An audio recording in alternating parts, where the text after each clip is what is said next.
Hey Psych2Goers, welcome back, and thanks for taking a breather with us. We know we could all use one. Burnout. It's finally getting recognition as an actual thing. It's not just a buzzword. It's not something made up. It's real and it's more common than you may think, affecting people worldwide regardless of age or gender. Burnout. You might think of a candle's blackened, shriveled, worn out wick. If you feel how that wick looks, you can likely relate to burnout.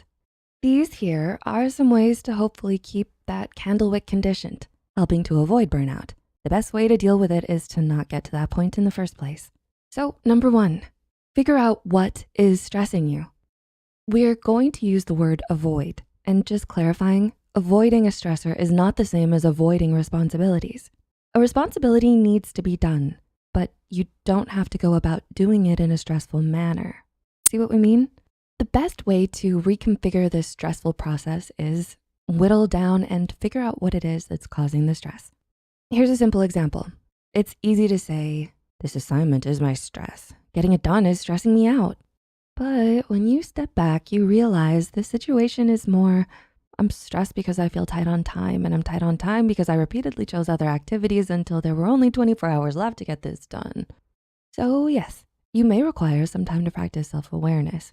As much as we never like to admit it, we sometimes build a whole lot of unnecessary stress for ourselves. So please don't do this to yourself.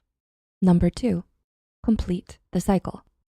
I know this sounds like we're suggesting you allow yourself to get more stressed, but we're not. Trust me, we're not. Burnout occurs because of prolonged, unending stress. It's essentially constantly treading water in the worst spot and never swimming to shore for rest. This is what we mean by complete the cycle. The book Burnout by PhD and DMA Nagoski twins describes the cycle generally as enter the stressor, like tight turnaround times. Then cortisol and adrenaline production are triggered from the stressor. This activates the survival response of fight, flight, or freeze. Impulsive reactive behavior happens to stop the feeling of which can be binging, eating, or streaming. We're not judging. And then completion is taking the step of meditative breathing, connecting with others, or other forms of emotional release. Burnout happens when you get stuck at the binging step. That impulsive action provides temporary, superficial relief, just enough to fool many of us into thinking, oh, we're all good now. Truthfully, the stress is still there under now, allowing it to continue frying and smoldering within. Number 3, sleep. If you had nap time in kindergarten, don't you wish that was still a normal part of your day? Sleep. Sleep is wonderful. Sleep is also important. A solid, healthy stretch of nighttime sleep is essential to overcoming or avoiding burnout. Humans are generally not nocturnal by nature.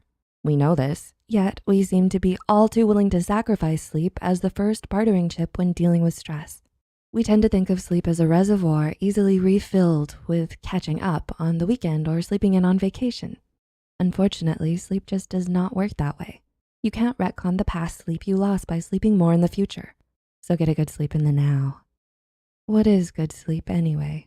It's not that time you zoned out while reading, then woke up with a start when your forehead hit the desk. It is completing a full sleep cycle, including REM sleep. The result is you wake feeling refreshed and renewed. If you wake up still groggy or wanting to throw down in anger, you did not have a good night's sleep. To help you reach this fabled good sleep, employ sleep hygiene and prep. Hygiene is basically a condition conducive to maintaining health.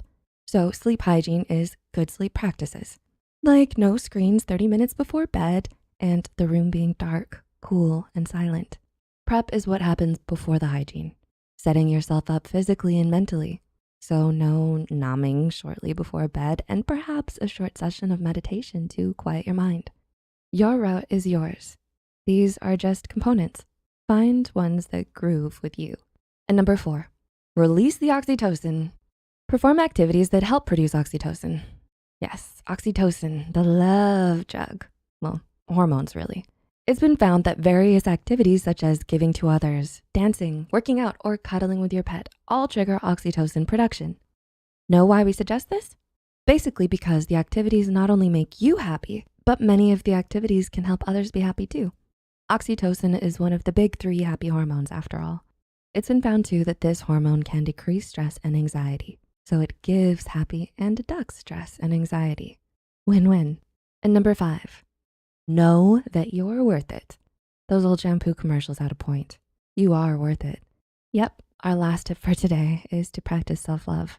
Self-love can help you extend compassion towards yourself, allowing you to perform self-care free of guilt or adding more stress. Never feel that tending to your own health is a waste of time or that you could be doing something more important. You are the most important thing to you. Your existence depends on it. Burnout can happen to anyone. It does not matter if you're in school or at a job or trying to get your own business going or a mom or a dad. Burnout is a creeper that can pounce when you least expect it, happening to the seemingly healthiest of us. We mean you're not alone or defective or inept. Burnout essentially means that your own personal care has been sacrificed in pursuit of outward rewards, whether that pressure has been put on you by yourself or by a boss. Take a moment to realize that nothing is worth your health and that you deserve to be happy, no matter how much the bottom line is going to affect quarterly profits. You got this, and we're with you on that. Did you see or hear something that could help you or someone you know? Comment below and give us a like. Take a break and reach out to others for help. And we hope you found something helpful here.